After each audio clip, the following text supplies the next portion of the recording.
আজকে আবার আমি ফিরে এসেছি আপনাদের কাছে একটা মিষ্টি রেসিপি নিয়ে। মিষ্টি মধুর খাজা। পুরীর তো খাজা অনেকে খেতেন, পুরীর কেন এখন সব জায়গায় মোটামুটি করছে, তবু ঘরোয়া যদি একটু নিজেরা করে খাওয়া যেতে পারে সেই উদ্দেশ্যে আবার আমি একটু নিয়ে এসেছি। ঠিক আছে, এবার মূল পর্বে ফেরা যাক। এই দেখুন, আমি একটু ময়দা অল্প করে আর কি, আমি 5টা রুটি বেলার মতো একটু ময়দা আর কি মেখে নিয়েছি। ঠিক আছে, এবার এই দেখুন এরকম প্রত্যেকটা রুটি মতো বেলে নিয়েছি। ঠিক আছে, এইবার রুটির ওপরে এই যে আমি এখানে আগে লাগিয়েছি বলে কমে গেছে, একটু ঘি আর কর্নফ্লাওয়ার গুলে রেখেছি। ঠিক আছে, এবার কিভাবে আমি এটা করছি দেখাচ্ছি। আমি এই 3টে রুটি করে নিয়েছি। ঠিক আছে, মানে লাগিয়ে নিয়েছি।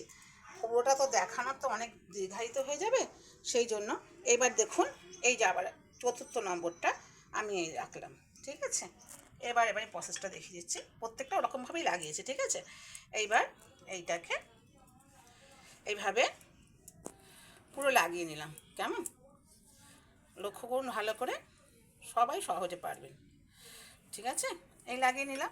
এবার একটু ময়দার গুঁড়ো এর ওপর অল্প অল্প করে, বেশি নয়, অল্প অল্প করে ছড়িয়ে দিলাম। ঠিক আছে, ছড়িয়ে দিলাম। এবার আর একটা রকম দেখিয়ে দিচ্ছি। এই এবার এটার মধ্যে এটা দিলাম, এটা 5 নম্বর। ঠিক আছে, দিয়ে এবার এটাকেও একটু লাগিয়ে দিলাম। এবার এটা লাগিয়ে দিচ্ছি। ঠিক আছে, ওকে, দেখে নিন। ঠিক আছে, এবার এটাকেও কী করলাম, এরকম করে একটুখানি এই ছড়িয়ে দিলাম। ঠিক আছে, এবার একটা ছুরি নেবেন, নিয়ে এইভাবে কেটে নেবেন। কেমন, এইভাবে কাটাটা দেখাচ্ছি, এর একটু পরে আমি আবার ফিরে আসছি। হ্যালো গাইস, হ্যাঁ আবার আমরা ফিরে এলাম। এই যে আমি তখন দেখাচ্ছিলাম না যে রুটিগুলোকে কেটেছি, এইগুলো কেটে এরকম করে নিয়েছি।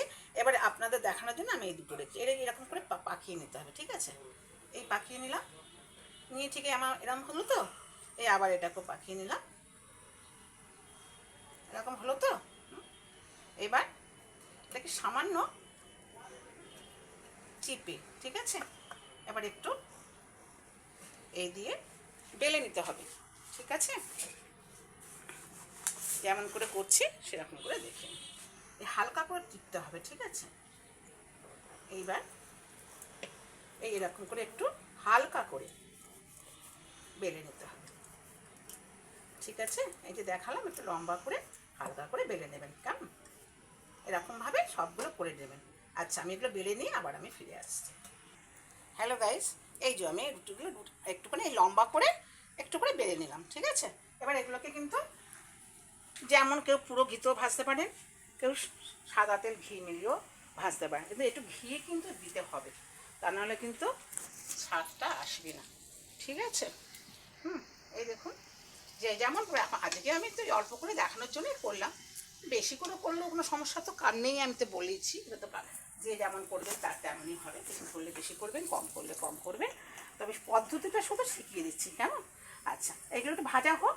হ্যাঁ, আপনারা একটু রেস্ট নিন, আমি একটু রেস্ট নিয়ে এটা ভেজে ফিরে আসছি। কেমন, হ্যালো গাইস, এই যে আমি এবার ফিরে এলাম। এই দেখুন, এইগুলোকে এরকম লাল লাল করে ভেজে নিতে হবে। ঠিক আছে, হয়ে গেল। এইবার এগুলো আপনি ঢেলে নেবেন, যেমন হয় আর কি থালাতে। বারবার আমি বলছি, যে যেমন পারবেন, যার যেমন যতটা দরকার ততটাই করবেন, অসুবিধা নেই, শুধু পদ্ধতিটা আমি দেখিয়ে দেবো। ঠিক আছে, এইবার আমি দেখুন এই আগে থেকে না একটু আপনার শিরা করেই রেখেছি, অল্প তো তাই অল্প করেছি, মানে যতটা আপনার চিনি ততটা পরিমাণ জল, হ্যাঁ, দিয়ে ভালো করে ফুটিয়ে এই গরম থাকতে থাকতে এর ওপর দিয়ে ঢেলে দেবেন। কেমন, ঠিক আছে, চিনিটা আপনি ওই বললাম মিনিট 5-10 ভালো করে ফুটিয়ে, এটা একটু তো অল্প আঠা আঠা, খুব হয়ে গেলে আবার ভেতরে ঢুকবি না, তো সেই জন্য মোটামুটি যেরকম হয় তাই পরিমাণটা কিন্তু সমান সমান। ঠিক আছে, তাহলে এই আমাদের হয়ে গেল মিষ্টি মধুর খাজা। ঠিক আছে, বাড়িতে করে দেখবেন কেমন লাগলো, আমাকে অবশ্যই জানাবেন। হ্যাঁ, ঠিক আছে, এরপরে আবার চেষ্টা করব অন্যরকম মিষ্টি খাবার নিয়ে আসতে। ঠিক আছে, আজকের মতো টাটা বন্ধু।